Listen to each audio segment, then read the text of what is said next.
Hi നമസ്കാരം, voice of മുജീബിലേക്ക് ഏവർക്കും സ്വാഗതം. ചാനൽ ആദ്യമായി കാണുന്നവർ സബ്സ്ക്രൈബ് ചെയ്യുക, ലൈക്ക് ചെയ്യുക, നിങ്ങളുടെ അഭിപ്രായങ്ങൾ കമൻറ്റായി രേഖപ്പെടുത്തുക. T20 വേൾഡ് കപ്പിൽ നിന്ന് നിർണായക മത്സരത്തിനിറങ്ങിയ ഇന്ത്യക്ക് വേണ്ടത് മികച്ചൊരു തുടക്കമായിരുന്നു. ഓപ്പണിങ്ങിൽ തിരിച്ചെത്തിയ സഞ്ജു സാംസൺ അത് ഇന്ത്യക്ക് നൽകി എന്നതാണ് സത്യം. സഞ്ജു സാംസൺ അഭിഷേക് കൂട്ടുകെട്ടായിരുന്നു ഇന്ന് ഓപ്പൺ ചെയ്തത്. ടോസ് നഷ്ടപ്പെട്ട് ബാറ്റിങ്ങിനയക്കപ്പെട്ട ഇന്ത്യക്ക് വേണ്ടി ഓപ്പണിങ്ങിൽ സഞ്ജു സാംസണും അഭിഷേക് ശർമ്മയും ക്രീസിലെത്തിയപ്പോൾ നിലക്കാത്ത കരഘോഷങ്ങളായിരുന്നു. കാരണം മറ്റൊന്നുമല്ല, IPLൽ CSKയുടെ താരം കൂടിയായ സഞ്ജു സാംസണുള്ള അകമഴിഞ്ഞ പിന്തുണയായിരുന്നു കാണികൾ അറിയിച്ചത്. കാണികളുടെ ആ പിന്തുണക്ക് നന്ദി സൂചകമായി നേരിട്ട രണ്ടാം പന്ത് തന്നെ ഗാലറിയിലേക്ക് തൂക്കിക്കൊണ്ടാണ് സഞ്ജു സാംസൺ വരവറിയിച്ചത്. റിച്ചാർഡിൻ്റെ മൂന്നാം പന്ത് ബൗണ്ടറിയിലേക്കും പറത്തി. ആദ്യ ഓവർ പിന്നിടുമ്പോൾ സ്കോർ 13. അഭിഷേക് സഞ്ജു സാംസൺ ഇന്ത്യക്ക് സ്വപ്നതുല്യമായ തുടക്കമാണ് നൽകിയത്.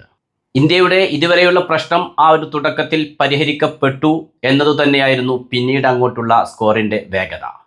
ഇന്ത്യ ലോകകപ്പ് ജയിക്കണമെങ്കിൽ ബാറ്റിംഗ് ടോപ്പ് ഓർഡറിൽ സഞ്ജു സാംസനെ തിരികെ കൊണ്ടുവരൂ എന്ന് പറഞ്ഞ രവി ശാസ്ത്രിയുടെ വാക്കുകളെ അനർത്ഥമാക്കിക്കൊണ്ട് സഞ്ജു നല്ലൊരു തുടക്കമാണ് നൽകിയത്.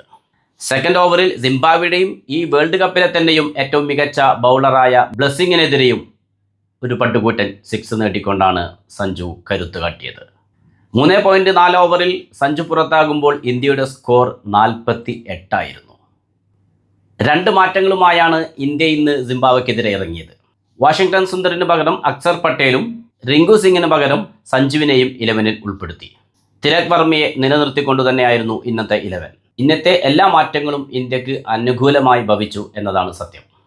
അഭിഷേക് ശർമ്മ 30 പന്തുകൾ നേരിട്ട് 55 റൺസാണ് നേടിയത്. 4 സിക്സുകളും 4 ഫോറുകളും. ഇന്നത്തെ മത്സരത്തിൻ്റെ മറ്റൊരു പ്രത്യേകത, ഓപ്പണർമാർ 0-ന് പുറത്താകാത്തൊരു മത്സരം കൂടിയായിരുന്നു.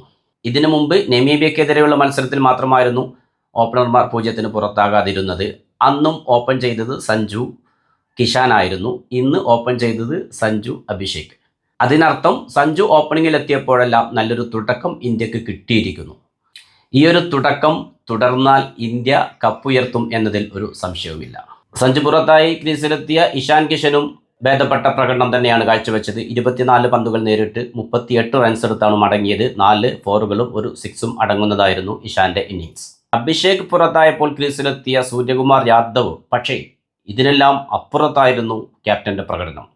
13 പന്തുകളാണ് നേരിട്ടത്, നേടിയത് 33 റൺസ്. 2 സിക്സുകളും 3 ഫോറുകളുമായിരുന്നു ആ ഇന്നിങ്സിലുണ്ടായിരുന്നത്. പിന്നീടെത്തിയ ഹാർദിക് പാണ്ഡ്യയും തിലക് വർമ്മയും ബൗളർമാരെ നിരത്ത് നിർത്തിയില്ല എന്നതാണ് സത്യം. ഈ വേൾഡ് കപ്പിലെ സിംബാബ്വേക്കെതിരെ വെസ്റ്റ് ഇൻഡീസ് നേടിയ 254 എന്ന റൺസിനെയും മറികടന്നുകൊണ്ട് 20 ഓവർ പിന്നിടുമ്പോൾ ഇന്ത്യ 4 വിക്കറ്റ് നഷ്ടത്തിൽ 256. 23 പന്തിൽ ഹാർദിക് പാണ്ഡ്യ 50 തികച്ചപ്പോൾ അതിൽ 3 സിക്സുകളും 2 ഫോറുകളും ഉണ്ടായിരുന്നു. ഹാർദിക് പാണ്ഡ്യ 50 തികച്ചത് 20-ാം ഓവറിൻ്റെ അവസാന 2 പന്തുകൾ തുടരെ 6-ലേക്ക് പറത്തിക്കൊണ്ടായിരുന്നു. അതിനപ്പുറമായിരുന്നു തിലക് വർമ്മയുടെ ഇന്നിങ്സ്. പതിവിൽ നിന്ന് സ്ഥാനം പിറകോട്ട് പോയപ്പോൾ ആ ഫിനിഷറുടെ റോൾ റിങ്കു സിംഗിന് പകരം ഇന്ന് ഏറ്റെടുത്ത് അത് വൃത്തിക്ക് ചെയ്തിട്ടുണ്ട് തിലക് വർമ്മ. 16 പന്തുകൾ നേരിട്ട് നേടിയത് 44. 4 സിക്സുകളും 3 ഫോറുകളുമായിരുന്നു തിലക് വർമ്മയുടെ ഇന്നിങ്സിലുണ്ടായിരുന്നത്.